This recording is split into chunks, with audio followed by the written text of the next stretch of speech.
Hi, Walt McGuire with Rocketgraph, and this is the next video in our 2-minute tutorial series. In this video, I'm going to take advantage of AI to recommend strategies for what I might want to look for in the money laundering data in order to find fraud.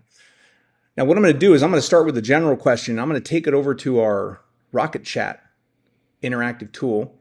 I'm going to go get a prompt here I've already written that I can feed to the model, and I can ask it to tell me what are the things that might pop up in this data that I want to look for.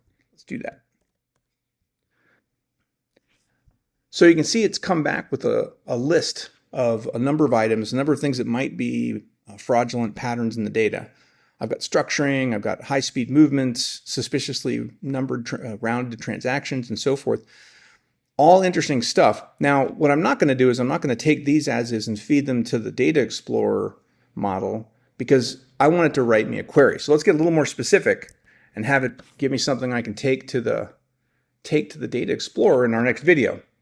I'm going to ask it now, okay, recommend for me, write me some English language questions I can feed to the model in the next go-around so that I can actually dive in, find the data, and send it off to the team to track it down. So it's come back with some very specific things here. And what I'm going to do is in the next video, I'm going to take one of these and I'm going to refine it a little bit, and I'm going to feed it in the Data Explorer to the language model there. I'm going to run a query. I'm going to find some fraud. I'm going to send that stuff out to be tracked down. So stay tuned.